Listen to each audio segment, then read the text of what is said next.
Hoy es miércoles 28 de marzo del año 2007, siendo las 10:19 minutos de la mañana. Nos encontramos en el Archivo General de la Nación, específicamente en el área de audiovisual, para sostener un interesante encuentro con el ingeniero Rafael Báez Pérez, protagonista de acontecimientos históricos recientes en la República Dominicana.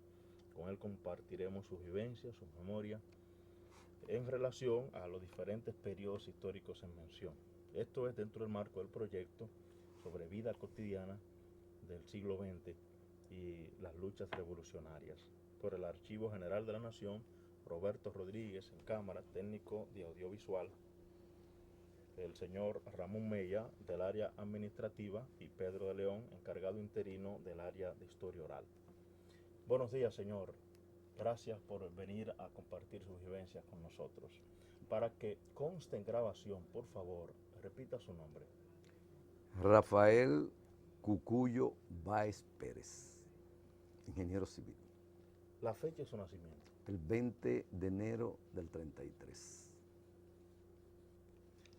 Sus padres. Eliseo Báez, alias Cacheo, ¿Sí? y María Elena Pérez de Báez. Así, de una forma, diríamos, somera o con un resumen, la vivencia de su infancia. Muy hermosa. Nací en un campo, el campo de los abuelos maternos, López, La Angostura, enclavado en un lugar de mucha vegetación y muchos ríos y arroyos. Ahí nací. No me crié en ese lugar. Después me desplacé a Santiago,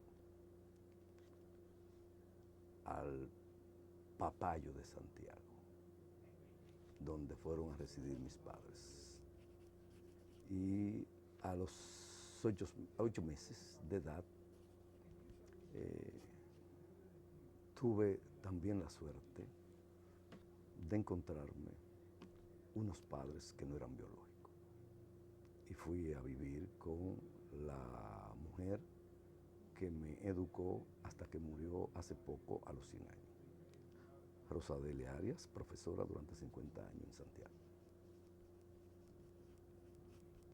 que ayudó junto a la familia de ella y mis padres biológicos a darme en mi niñez, además de la necesidad de educarme, que lo hice en una escuela rural, mi primer año, en la Escuela de la Cruz de Marilope, con la profesora Teolinda Páez, que el 1 de noviembre del año pasado cumplió 100 años y está como un gandul.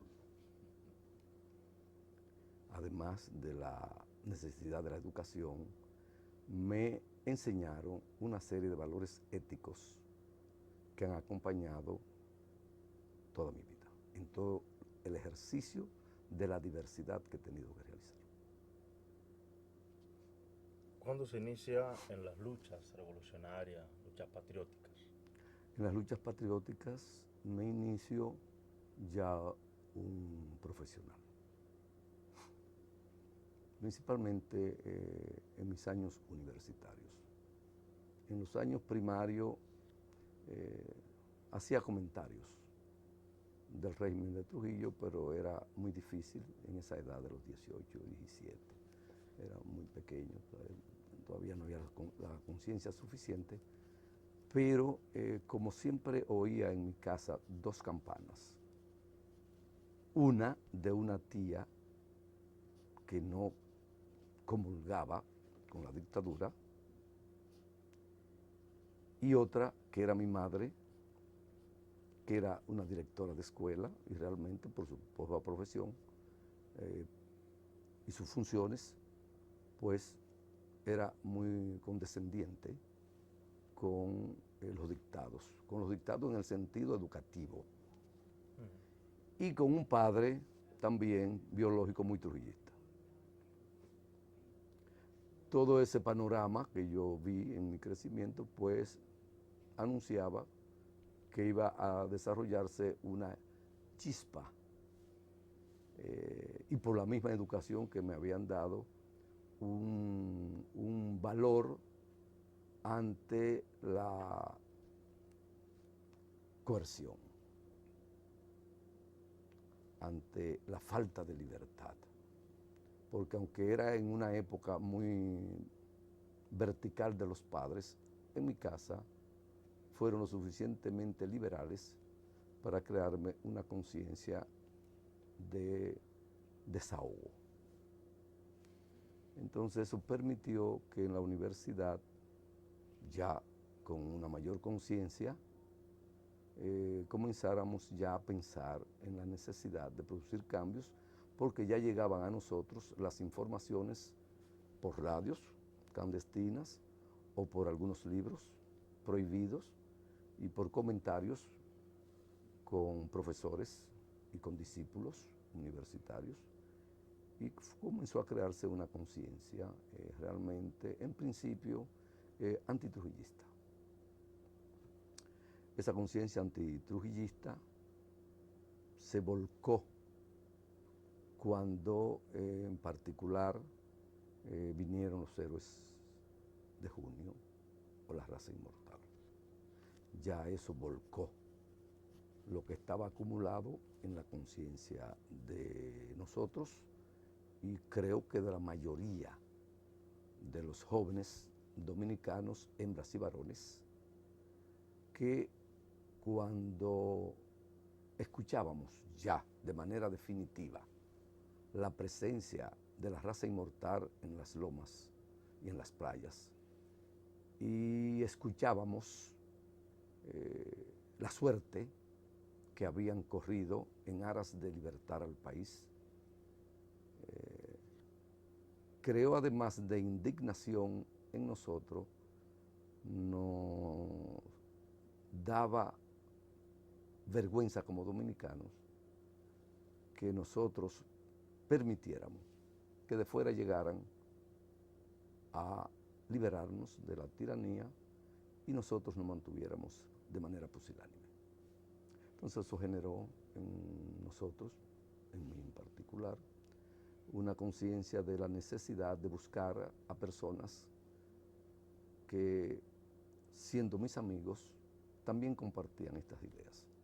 Y esa es la manera como nos integramos a una célula de resistencia que posteriormente se convertiría en parte de la fundación del 14 de junio clandestino.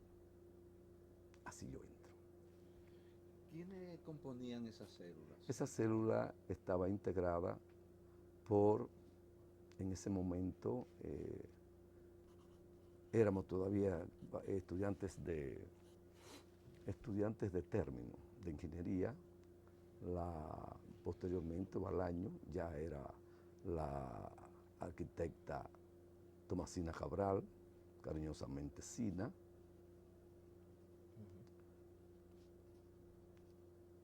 Mujer que debe ser un orgullo de los dominicanos, y el ingeniero Rubén Díaz Moreno, Rudy. También una persona que dio la vida por la libertad de este país y por la constitucionalidad de este país. Esa era la célula con la cual yo me integro a la primera célula de resistencia antitrujillista, con ideas muy claras, los tres, de las consecuencias de esa decisión. Era una decisión que en el menor de los casos llevaba a perder la vida. Pero si habían perdido la vida ya 170 y pico de hombres en las montañas y en las playas quequeyanas, pues un grupo más no importaba. Okay. Estamos hablando del 1959. Estamos hablando del año 59. O sea, te me fui lejos, ¿verdad? Estamos Está buscando bien. el contexto No, está bien, está bien. del hecho. No, no, está Óyeme, bien, está bien. el contexto del De la 59. pregunta que me hiciste. Muy interesante Sí, hablar de ese contexto histórico eh, del ambiente de la tiranía. sí, era un ambiente irresistible. Y para la juventud que habíamos ya logrado títulos profesionales, eh, que teníamos ya un nivel de conciencia, que leíamos, que teníamos una gran sensibilidad social y hasta para el propio desarrollo de nuestras profesiones, era algo irresistible, porque el que no tenía en esos momentos, en esas etapas de la vida dominicana, amigos o amigas influyentes dentro del gobierno de la tiranía, pues no le era tan fácil ubicarse en posiciones importantes en su profesión y realizarse como tal.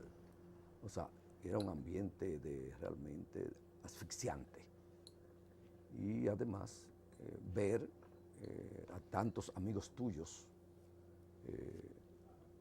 padeciendo los rigores de su antitrujillismo, entre los muertos de Constanza Maimón Esterondo, pues habían muchos jóvenes que eran nuestros amigos, porque eran contemporáneos de nosotros, y nos íbamos enterando además de que esos jóvenes habían sido muertos y torturados. Entonces eso hacía renacer en la conciencia de uno la necesidad de que esa situación del país no podía continuar. Y hubo un elemento que fue primordial. Perdimos el miedo. Perdimos el miedo, y era un miedo infundado por el terror desde niño. Era un miedo infundado en la escuela, en la universidad, porque los padres habían también crecido en ese ambiente y para cuidar a sus hijos y a sus familias se habían adecuado a esa realidad y se sentían impotentes. Y lo que deseaban era que sus hijos se mantuvieran pasivos e inactivos. Pero la generación nuestra no creyó ni creía en ese concepto.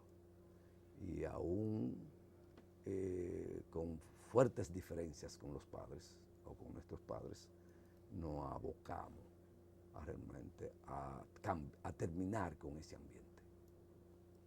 Y yo creo que los dominicanos logramos realmente con el conjunto de todos los dominicanos de producir un cambio, que hoy tú como joven dominicano estás disfrutando, no a la perfección como lo pensamos hace 50 años, pero en condiciones muy óptimas hoy. Por eso tú puedes en este lugar del Estado Dominicano, en una oficina del Estado Dominicano, como es el Archivo General de la Nación, poderme estarme entrevistando con toda esa libertad, con cámaras y con todos los recursos. Algo que en el ayer la gente no podía expresar sus opiniones, porque realmente era hecho preso o era aislado. Y ustedes, los jóvenes, hoy pueden disfrutar del esfuerzo de cientos y miles de dominicanos, porque no solamente son los que tuvimos la posibilidad de sobrevivir y darnos a conocer, quizá por la edad y por el tiempo, sino los miles de dominicanos que todavía son anónimos y que no conocen ustedes, y que todavía la historia dominicana no ha logrado recoger las proezas de muchas dominicanas y dominicanos, tanto en el país como en el exterior, que realmente se sacrificaron por la libertad y la institucionalidad del pueblo dominicano. En ese aspecto, la parte humana de su integración a esa célula, su familia, ¿cómo fue el trato? Sí. Te dije anteriormente que de mi familia recibí desde niño los valores éticos más hermosos. Una familia unida, solidaria, sensible. Por eso, a pesar de su resistencia a verme envuelto en luchas políticas, cuando caí preso por la dictadura, recibí de inmediato el máximo de solidaridad de toda mi familia alrededor mío, hasta el momento que han ido muriendo. Siempre han sido solidarias. Tengo una familia unida y tuve la suerte de casarme con una mujer después, que la busqué a la medida de los valores que crearon en mí quienes me educaron. Usted dice que esa célula posteriormente forma parte de la estructura del 14 de junio. Claro que sí. Cuéntanos. Es lógico. La célula sola no podía caminar. Teníamos relaciones con el exterior y con el país. A través de Tomasina Cabral teníamos relaciones con el exterior. Su hermano Tobías era un disidente del Trujillato. Se tuvo que ir del país, era un profesional, vivía en los Estados Unidos y a través de personas, no recuerdo el nombre, pero a través de personas y de profesionales de la Abel González, no Abel González, la otra clínica. Abreu mi niño. No, aquí de la que está allí. Ahí la que está en la Independencia. Máximo Patiño. La Gómez Patiño. Gómez Patiño. A través de profesionales de la Gómez Patiño lográbamos comunicarnos con Tobía, el hermano de Sina, en cartas elaboradas de tal manera que podían ser leídas solamente por ellos y nosotros. Logramos ese contacto y comenzamos a tener contacto ya con el exterior. Pero inmediatamente también comenzamos a buscar y nos contactamos con las demás células.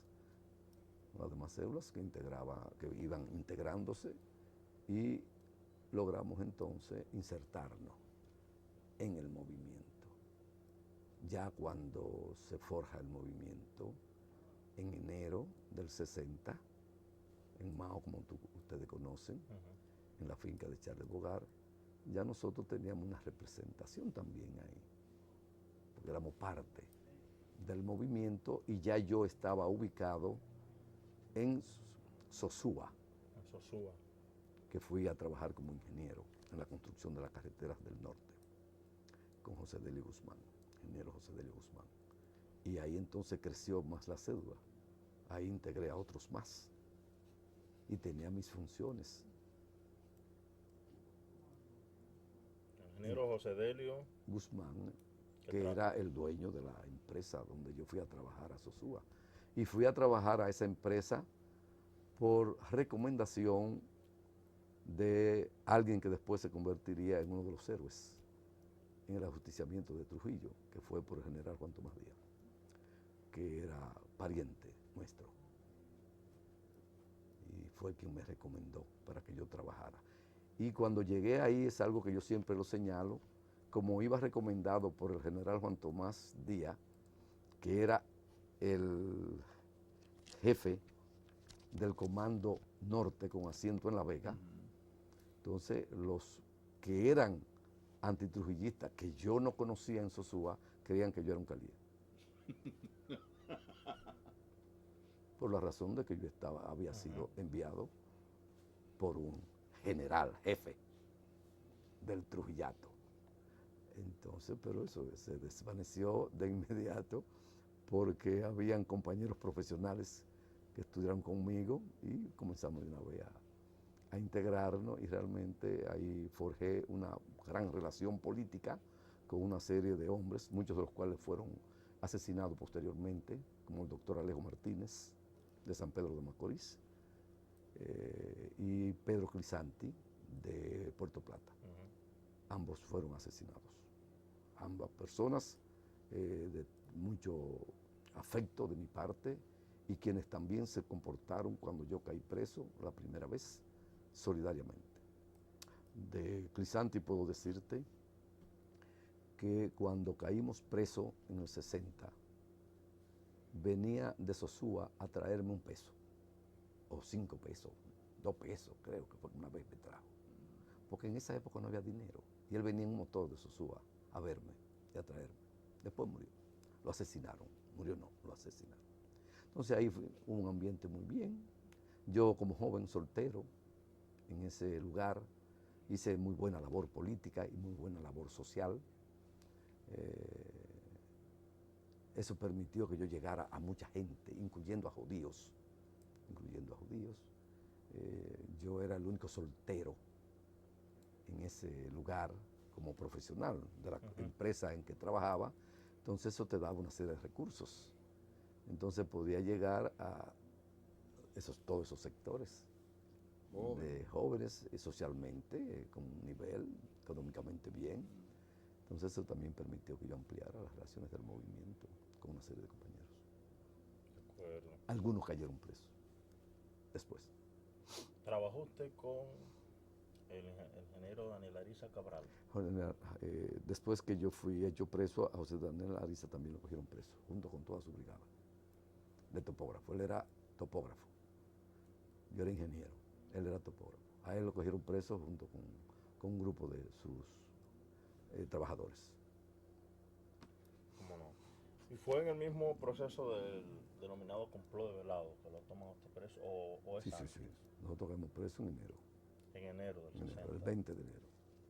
Okay. El 20 de enero, el día de mi cumpleaños. Por ahí, En la madrugada, en Sosúa. En Sosúa lo capturaron. Fueron a buscarlo. Me trajeron de inmediato a la capital. Lo que pasa es que siempre cuando tú estás en peligro se te encienden los bombillos. Si no está tapado, si tienes demasiado miedo, se te nubla la mente. Se me encendieron los bombillos y ya en la cárcel de la policía de Puerto Plata, por primera vez me vi desnudo frente a hombres que no fueran mis hermanos amigos, gente amiga de uno. Me mandaron a quitar toda la ropa. Siempre señalo que cuando me dijeron que me quitara la ropa, que fue un sargento ya mayor, de edad avanzada, yo me quité, como era lógico, el pantalón, todas las cosas, pero me quedé con mi ropa interior y mi media. Y el tipo me dijo, no, quítese todo. Yo desnudo, sí, desnudo. Yo, oye, entonces, realmente al otro día, ese mismo día llegaron otros presos y me acompañaba ese día ahí, pero de Puerto Plata que yo conocía, por lo menos Fellito Mesón, que hoy es un gran empresario de Puerto Plata y un gran amigo nuestro. Y no hicimos que no nos conocíamos. Inmediatamente llegó, le dije que no nos conocíamos, que era lo más correcto. Al otro día, cuando amaneció, le solicité al custodio que le dijera al jefe de la cárcel que yo quería conversar con él. Entonces me sacaron para decirme que yo quería hablar con él, con mucha tranquilidad, que tratara de comunicarse con el general Juan Tomás Díaz para que le informara que yo había sido detenido y le informara a mi familia de que estaba allá en Puerto Plata. Inmediatamente yo le mencioné al general Díaz la actitud de los calieses, que era muy agresiva, disminuyó. Y eso permitió que en el trayecto desde Puerto Plata a la 40, aquí en la capital, fuera tratado con un poquito de más cortesía. Cortesía que se rompió después que uno llegaba a la 40. Ya era todo un preso, como todos. Entonces, pero eso fue un ardid que yo utilicé muy favorable. Eso permitió también, después me lo contaron, que esa información llegó a Juan Tomás Díaz al instante. Y eso hizo que mi familia se enterara que yo había sido detenido, porque inmediatamente informaron a mi tío, que estaba casado con una hermana de Juan Tomás Díaz, por eso era la relación. Entonces ellos de una vez se enteraron. Y cuando llegué a la 40, me sorprendió que inmediatamente yo llegué a la 40, las personas que dijeron, inmediatamente informaron, llegó el ingeniero de Sosúa. Entonces alguien, un militar, dijo, llámense inmediatamente al coronel Trujillo. Entonces eso a mí me generó una situación de temor, porque si acabando de llegar estaban llamando al general Trujillo, yo de aquí me matan ahorita. Pero era realmente que Juan Tomás Díaz había llamado al coronel Trujillo, que es Nene, el hermano de Trujillo más pequeño, para decirle que su sobrino, el sobrino de Fey y de su hermana, porque su hermana me quería mucho además, estaba detenido. Entonces, eso fue como también un poquito favorable, sí. No fue desfavorable. O sea, no era un preso cualquiera, era un preso que tenía una relación. Y en el régimen de Trujillo, como en todos los regímenes, eso influye cuando tú no estás desamparado. Eso influye. Luego ya el trato normal que le daban a todos los presos de la 40. Las torturas, la silla. Ahí me encontré con todos los amigos, con todos los compañeros, con personas que uno no imaginaba que estaban en el movimiento, porque era un movimiento de 3 personas o 4. Más de ahí no se hablaba por un problema de cuidado. No, como cuál se encontré. Sí, que No, ya estaba. Que No podía creerlo porque no lo conocía. Conocía 5 o 6, sí. Pero éramos 500. No podía conocer. Pero personas que no pensaba que también estaban involucrados. Bueno, personas no. Pero eso fue de nada, muy bien. Llegamos, las torturas. El primer día que yo llegué fue el 21. El 21 fue que sacaron a todos los presos al patio de la 40 para investigarlo. Ya habían otros presos desde antes. Rubén Díaz Moreno y Tomasina Cabral habían llegado la noche anterior que yo. Lo cogieron el día 20 en la noche, y me cogieron el 21 de madrugada. ¿Usted llegó a conocer allá a Heriberto Núñez? Don Heriberto, que le decían el abuelo de los comunistas. Heriberto, no estaba en la 40. ¿No estaba en la 40? No, Heriberto no estaba. El más viejo de nosotros era Rodrigote, de La Vega, que hace poco murió como de 97 años. Ese sí lo encontré yo en la celda que me llevaron. Muy dado estaba ese compañero. Era un señor mayor, yo era un muchacho. Él era un señor mayor y lo golpearon bastante. A las personas de más edad lo golpeaban más, porque había el criterio de que esos eran realmente más conscientes que los más jóvenes. Nunca olvido cómo trataban al padre del actual vicepresidente de la República, a Zayas Bazán, Alburquerque Zayas Bazán, el padre de Rafaelito Alburquerque. A ese, por un abogado de mucho nombre, muy conocido, una persona muy seria. Y realmente esa persona, pues ellos se enseñaban contra él, porque ellos decían, está consciente, este viejo, vagabundo, papá, y comenzaban a darle cosas. O sea, a las personas de mayor y a los profesionales también. Ellos a los profesionales no le justificaban su actitud antitrujillista y parte de ese movimiento. La vida de la 40 fue algo tenebroso, ver morir a tantos jóvenes. Yo tuve la desdicha de ver la noche que mataron a los panfleteros de Santiago. Antes de matarlo fueron a las solitarias y se encontraron conmigo. Todos eran de mi barrio, de Marilópez, la mayoría, de Nivaje, Santiago.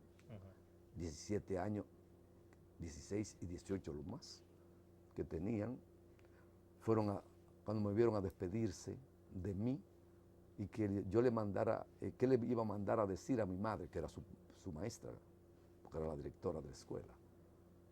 Y ellos estaban felices porque se iban para su casa. Y a las 12 de la noche nos dimos cuenta que lo estaban matando y lo metían en un carro, en Cerones. Esa noche creo que mataron 15 de ellos, quedaron como 3, ¿no? O sea, fue una noche muy tenebrosa. Ya habían pasado las torturas, ya nos habían puesto en las sillas eléctricas, en todos los azotes, todas las cosas, habíamos firmado todas las actas. Pero así era la 40.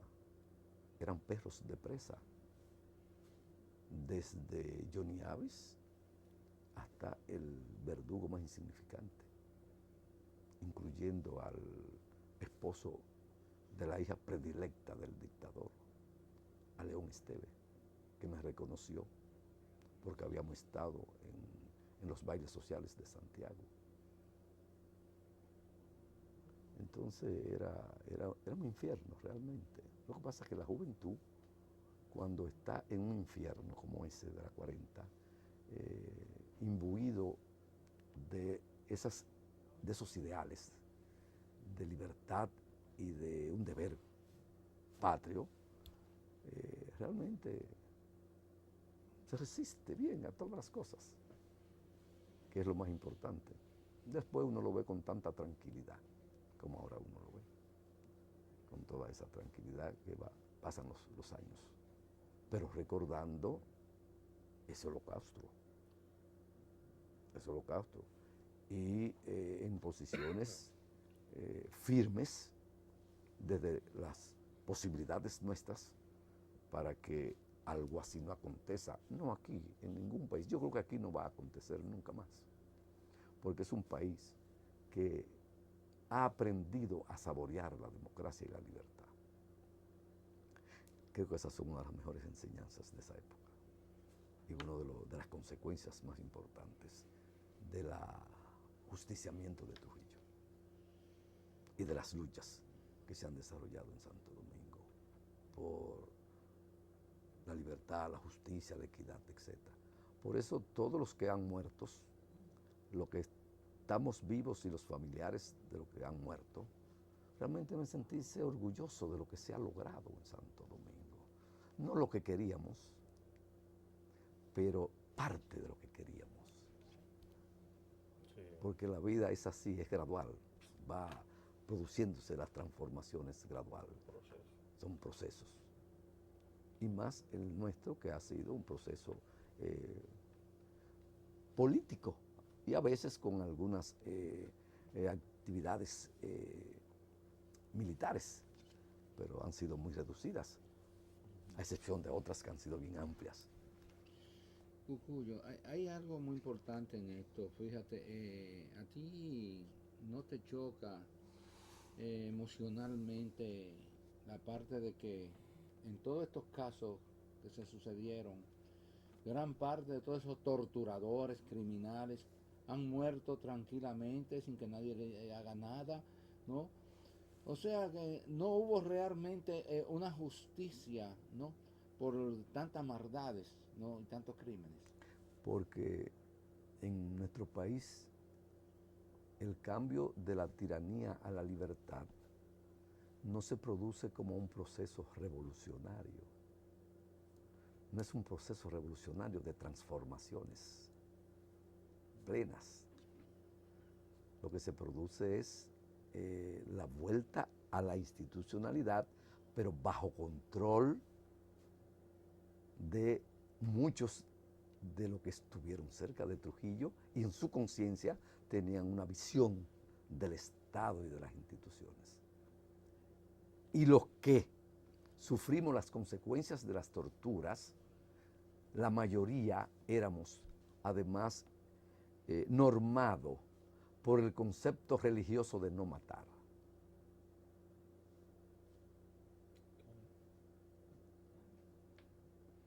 Y eso no permitió entonces que se produjeran las,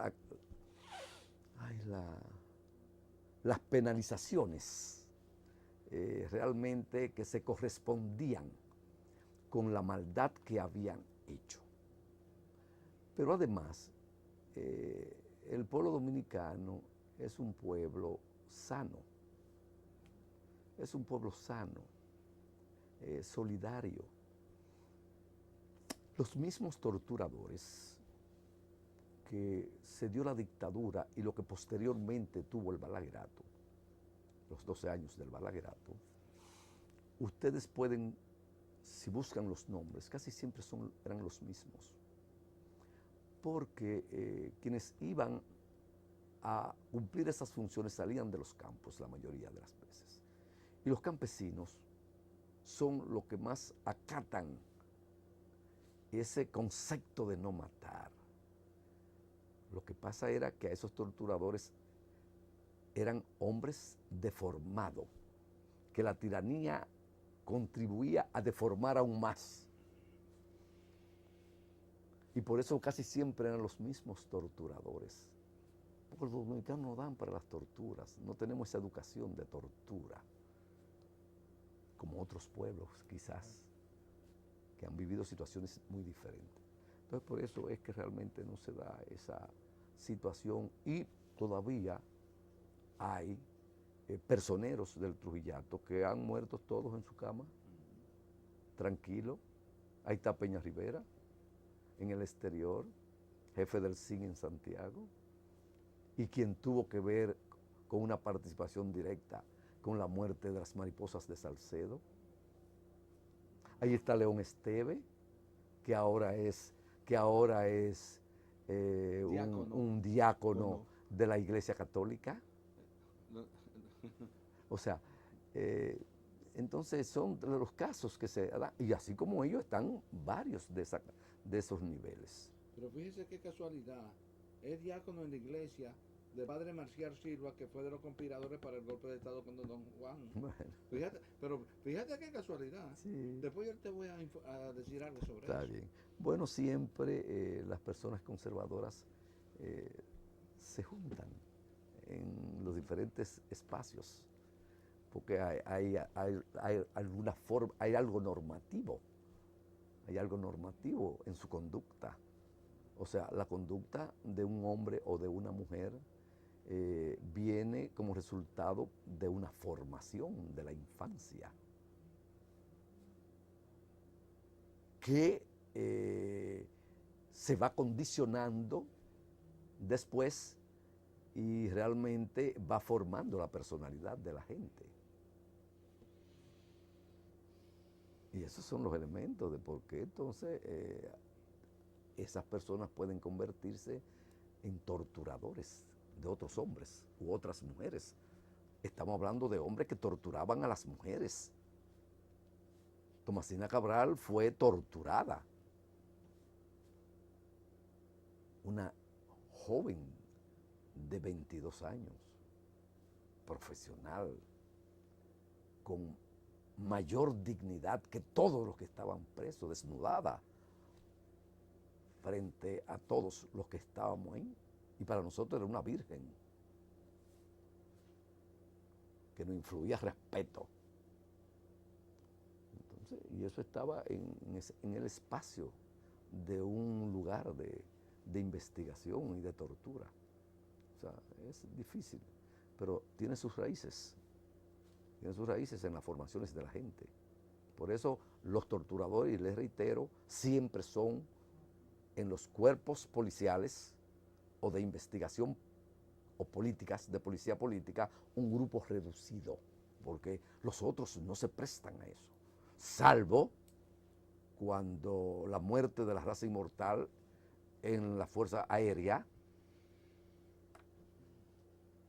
bajo la dirección de Ramfis, que obligaba, que no era por espontaneidad, obligaba a otros oficiales.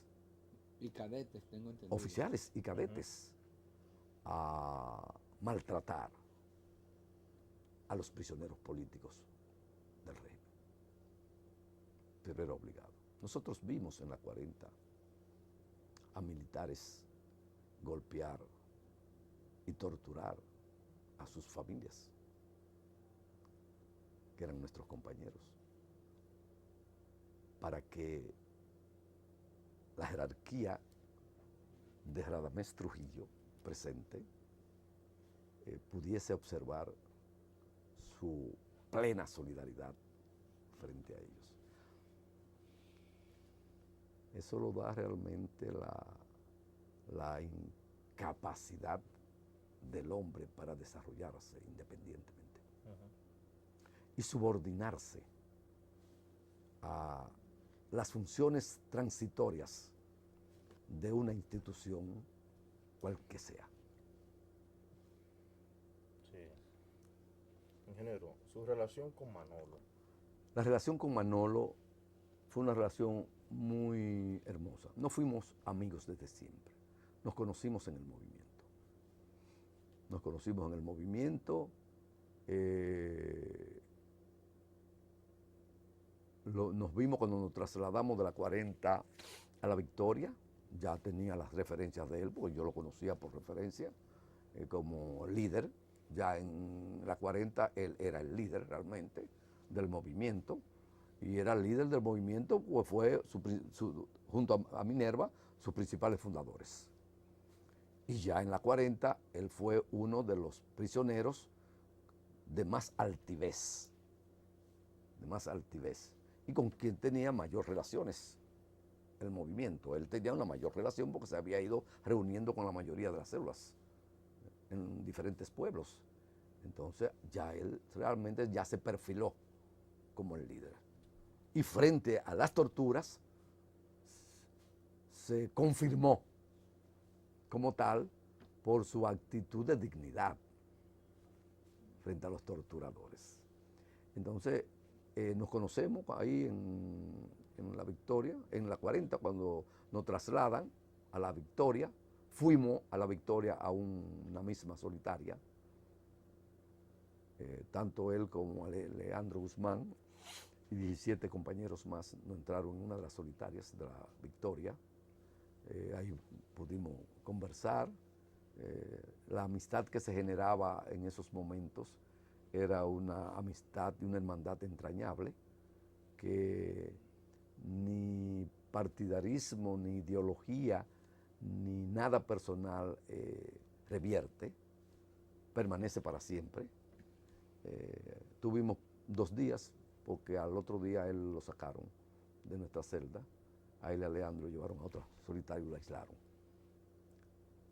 Y luego ya nos volvemos a ver cuando él es liberado y yo también estoy fuera, liberado también. Entonces ya yo soy parte del movimiento político, 14 de junio, de la agrupación política. Entonces ya en esos menesteres él y yo tuvimos una relación muy estrecha.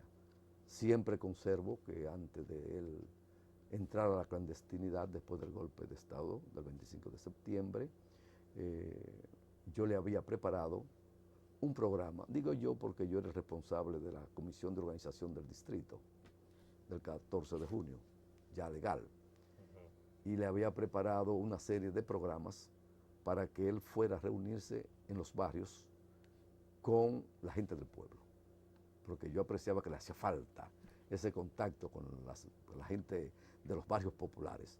Y hicimos el primero, que fue en Villajuana, en un patio de Villajuana, no recuerdo en este momento la calle, fue mucha gente, él se sintió en una condición muy emotiva, con mucha sensibilidad, y cuando salimos él me solicitó que continuáramos llevándolo a ese tipo de actividad, primero porque hacía crecer su liderazgo y hacía crecer también al 14 de junio, ya en los sectores sociales de menores ingresos. Pero a los pocos días tuvo que clandestinizarse porque vino el golpe de Estado y todos pasamos entonces a la clandestinidad, la mayoría. Entonces, en esa etapa, labor pública, ya partidista, contacto con el pueblo. Usted es el encargado de organización del Distrito Nacional. Aparte de ese encuentro popular, Manolo en Villajuana, ¿qué otras actividades? ¿Cómo usted veía el día a día, el contacto de Manolo con el pueblo? No, Manolo tenía un carisma. O sea, primero era un hombre joven, era un hombre profesional, era el viudo de las Mirabal y de Minerva, El buen mozo. apuesto, muy sencillo, un hombre sencillo, que se comunicaba. Él era un hombre querendón, quería a la gente y era un hombre de provincia. Era un hombre de provincia y además de eso él era abogado. Era de Montecristi. Sí. Y en Montecristi él tenía fama de ligarse al pueblo de Montecristi, porque la familia de Manolo era una de las familias socialmente más elevadas en Montecristi. Pero él tenía fama en su pubertad y todo el desarrollo de su vida de estar siempre ligado a la gente del pueblo de Montecristi, a las barriadas, a los campos. Se granjeaba la amistad con la gente. Entonces por eso él tuvo una vida pública muy corta,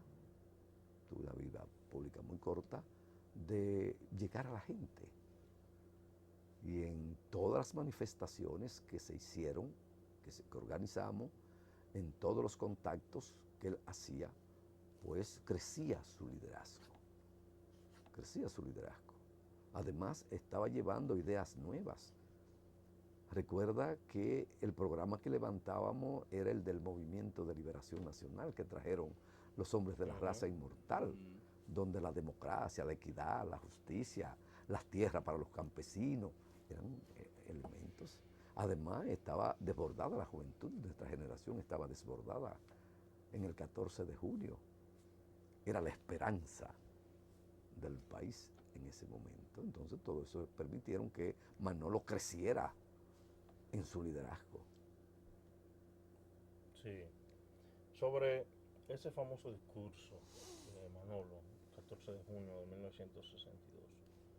Fue la primera manifestación así ya de ese nivel. En la Puerta del Conde. En la Puerta del Conde se veían las ráfagas realmente de las fuerzas conservadoras. Las ráfagas de las fuerzas conservadoras que habían tomado el control del Estado. O sea, al Estado, a la muerte de Trujillo, ¿quién va? Es Balaguer. No tengo que hablarte de Balaguer porque tú lo conociste. Quizás no en los 12 años porque tú estabas muy joven, pero después lo pudiste ver. Ese Balaguer que acompañó a Trujillo durante 30 años, en ese momento, en las posiciones de más nivel, presidente de la República, títere de Trujillo. Y esas son los que cogen el poder, las mismas instituciones armadas y policiales. Entonces, esos son los que toman el poder. Y quienes se enquistan en el poder son las fuerzas empresariales y conservadoras que culturalmente tenían los mismos valores del trujillato. Tenían los mismos valores del trujillato para enriquecerse, porque se habían estado dilatados en sus ansias de crecer. Trujillo lo había eliminado.